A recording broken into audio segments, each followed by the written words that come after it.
मैं हूं Riya and welcome to my channel mix classes masters in students training. हमने last class में पढ़ा कंपनीज एक्ट का फॉर्मेट हमारे लिए क्यों इम्पोर्टेंट है। हमने शीट के 4 मेजर हेड्स हैं। कौन कौन से 4 major? Application money, pending allotment, non current liabilities है जो कि नॉन करेंट एसेट्स। और ये था हमारा फ्लैशबैक लास्ट क्लास का। अगर अभी तक आपने हमारी लास्ट क्लास नहीं देखी है तो प्लीज उसे जरूर देखिए। हम जब भी अपने बुक्स में balance sheet as per companies act 2013 देखते हैं तो उसके एंड पे एक नोट दिया होता है सीपीएसई में। उसमें लिखा होता है as per CPSE circular number 43 2030 the accounting treatment of the following items will not be evaluated in the board exam. मतलब उसमें ये लिखा होता है कि सर्कुलर नंबर की सर्कुलर निकाला है सीपीएसई ने, उस सर्कुलर के अकॉर्डिंग इन आइटम्स का अकाउंटिंग ट्रीटमेंट एग्जाम्स में इवैल्यूएट नहीं होगा। राइट, वो हम देखेंगे कौन कौन से आइटम्स हैं, लेकिन उसमें क्या लिखा हुआ है, अकाउंटिंग ट्रीटमेंट। हमें उसका अकाउंटिंग ट्रीटमेंट नहीं करना है, हमें फॉर्मेट पूरा का पूरा लर्न करना है बैलेंस शीट का। आपको मेरी बात पे विश्वास ही नहीं हो रहा होगा, तो मेरी बात पे विश्वास करने के लिए इस वीडियो को लास्ट तक देखिए। वीडियो के लास्ट में मैं ये प्रूफ करूंगी कि हमें फॉर्मेट पूरा का पूरा लर्न करना है और इससे रिलेटेड क्वेश्चंस भी हमारे सीबीएसई एग्जाम्स में बार बार पूछे गए हैं। जिन जिनका अकाउंटिंग ट्रीटमेंट हमें नहीं पढ़ना है उन आइटम्स को हम अपनी बैलेंस शीट में मार्क कर लेते हैं, लेकिन हमें मार्क करना है, उसे बैलेंस शीट से इरेज नहीं करना है। तो हमने देखा बैलेंस शीट की स्टार्ट सबसे पहले क्या आता है, equity and liabilities. Equity and liability में सबसे पहला हेडिंग कौन सा है, share holders fund. Share holders fund के अंदर सब हेड्स कौन कौन से हैं, share capital, reserves and surplus, और थर्ड है हमारा money received against share warrants. So mark कर लीजिए money received against share warrants. मैं मार्क करने के लिए 2 एस्टेरिस्क मार्क्स बना रही हूँ, आप भी 2 एस्टेरिस्क मार्क्स बना सकते हैं, कोई भी मार्क बना सकते हैं। फिर सेकेंड मेजर हेडिंग है हमारा share application money pending allotment, इसको भी मार्क कर दीजिए। फिर उसके बाद थर्ड मेजर हेडिंग है हमारा non current liabilities. Non current liabilities के अंदर हमारे कौन कौन से सब हेड्स हैं, long term borrowings, deferred tax liabilities, other long term liabilities, long term provisions. तो इसमें हमें 2 चीजें मार्क करनी है, कौन कौन सी, एक तो डेफर्ड टैक्स लायबिलिटीज और दूसरा मार्क करना है हमें अदर लॉन्ग टर्म लायबिलिटीज। उसके बाद आते हैं हमारे करंट लायबिलिटीज। करंट लायबिलिटीज में कौन कौन से, short term borrowings, trade papers, other short term borrowings and short term provisions. इसमें हमें कुछ भी मार्क्स नहीं करना है।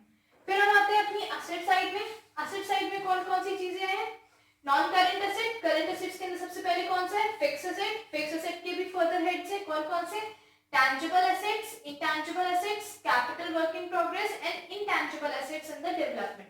तो यहाँ पे हमें 2 हेडिंग्स मार्क करनी है, एक तो कैपिटल वर्क इन प्रोग्रेस और दूसरी intangible asset under development। उसके बाद आते हैं हमारे नॉन करेंट इन्वेस्टमेंट्स। फिर आता है हमारा डिफर्ड टैक्स असेट्स, इसको भी मार्क कर लीजिए। यहाँ पे हमने डिफर्ड टैक्स लायबिलिटी मार्क किया और यहाँ पे हम क्या मार्क करें, डिफर्ड टैक्स असेट्स। बस हमें टोटल इतने ही आइटम्स मार्क करने हैं अपनी बैलेंस शीट पे। कितने आइटम्स हुए हमारे, एक तो हुआ money received against share warrants, फिर share application money pending allotment, फिर हमारा हुआ डिफर्ड टैक्स लायबिलिटी, फिर अदर लॉन्ग टर्म लायबिलिटीज, 4 यहाँ पे हो गए, फिर capital work in progress, intangible asset under development and deferred tax asset, 3 यहाँ पे, 4 + 3 7।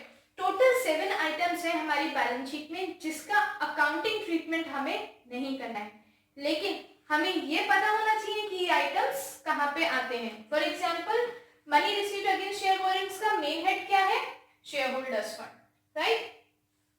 फिर share application money pending allotment कौन सा मेजर हेड है हमारा, सेकंड मेजर हेड है हमारी इक्विटी एंड लायबिलिटी साइड। इस तरीके से हमें इसे याद रखना है एज फॉर्मेट, लेकिन इसका अकाउंटिंग ट्रीटमेंट हम नहीं पढ़ेंगे।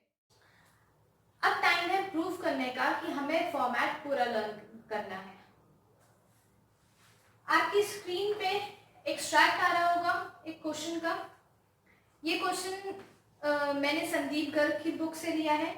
इस क्वेश्चन में लिखा है list the major heads under which the equity and liabilities are presented in the balance sheet of a company as per Schedule 3, Part 1 of the Companies Act 2013.